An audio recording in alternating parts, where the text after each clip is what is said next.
clear trade-off between economic growth and regulation. The lack of growth during the Obama administration has been attributed to a steady stream of regulation that dampened and confused the business community and thus the economy. However, there are numerous issues and problems that need to be dealt with through regulation. Where is the balance that will encourage economic growth while protecting the environment and all of us? Mr. Lance.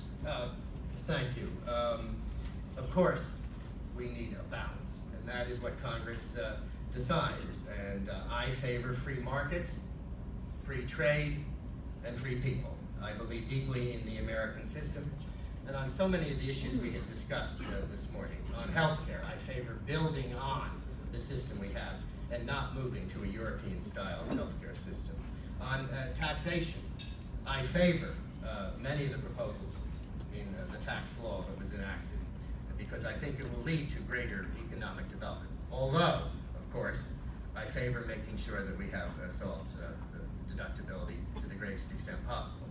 I have opposed the administration on tariffs.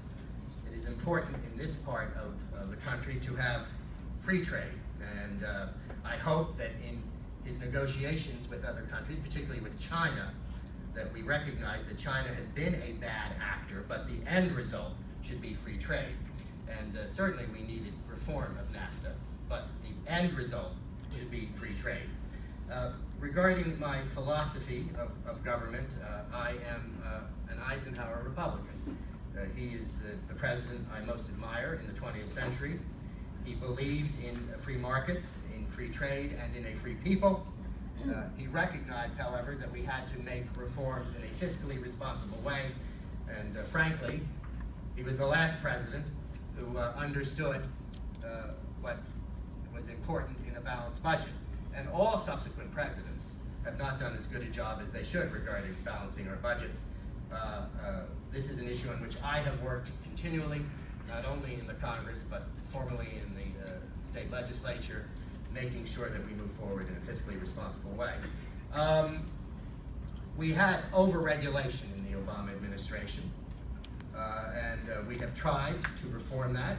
We should reform that in a way that respects institutions, including environmental protection, but it seems to me over-regulation is not the way forward. And regarding the whole issue of what our nation should aspire to be, it should aspire to be a nation where we treat everyone with equality and respect, and where everyone is given the opportunity to succeed based upon the economic system we have. There has to be appropriate regulation, but not over-regulation. I'm pleased that the economy is doing well now, a 4% growth rate, the lowest unemployment among the African American population in many, many years, perhaps in recorded time. But we have to make sure that large institutions are held accountable, recognizing that smaller institutions will thrive. I believe my views are the views of the overwhelming majority of the residents of this congressional district. I have lived here my entire life. I am honored to represent the district, and I am confident that my views moving forward will be in the best interests of the American nation. Great, thank you. Mr. Malinowski, same question. Can you tell us about your philosophy between the trade-off between economic growth and regulation? Sorry, and is this a closing statement as well? This is a closing statement, okay, yes. Thank you. So, I am a Democrat, and I'm also an American who escaped a socialist country. And that should tell you two very important things about me. I'm a Democrat in the sense that I believe that one of the roles of government is to make sure we keep moving forward as a country, but we don't leave people behind, which is why we fight for things like Social Security and Medicare, which is why we fight to protect workers' rights in this country, why we fight to protect women's rights and human rights. That's what the Democratic Party at its best, I think, has always stood for. I came from a socialist country. I do not like ideologues. I do not like one-size-fits-all solutions that pretend that all the problems of the world can be wiped away with a wave of the government's hand. And so I'm skeptical about certain things that you might think I'm not skeptical about. I think we're moving away as a country from the bipartisan center that has moved us forward for many, many years.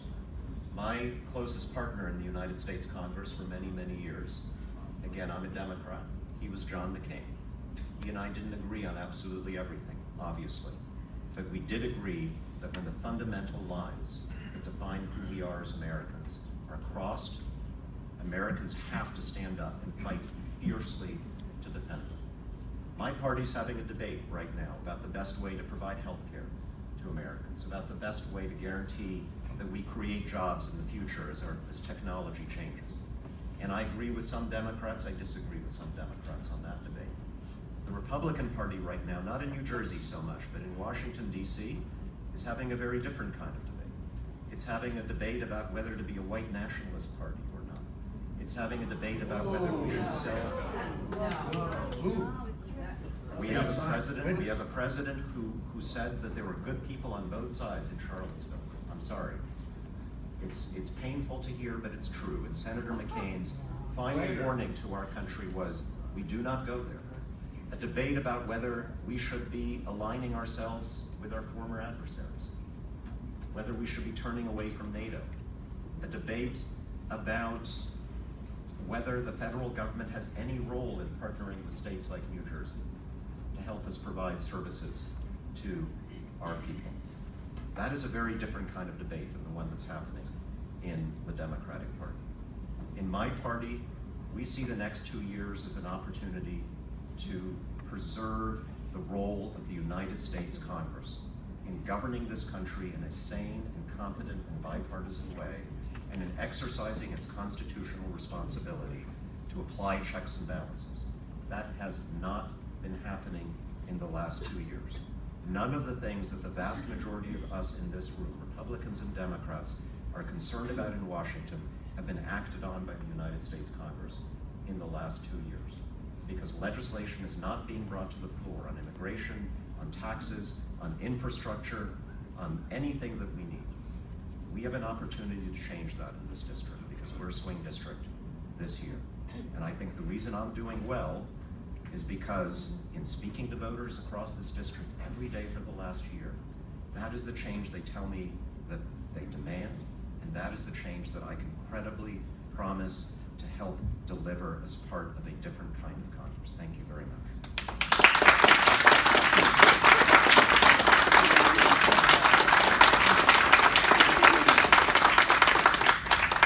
Okay, we're done. Everybody can clap for both people.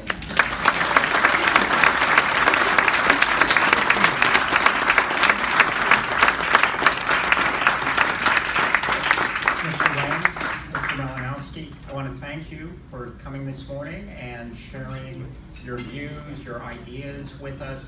But most importantly, I want to thank everybody else who came. This is a record turnout for one of these debates.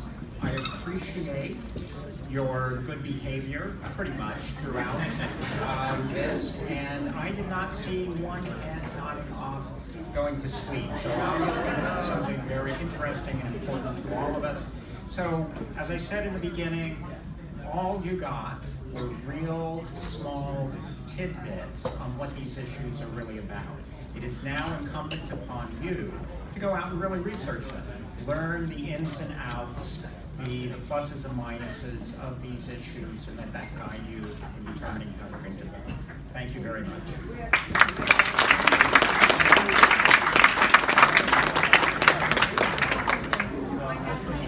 Pleasure. Thank you so much for the work you're doing. Yes, so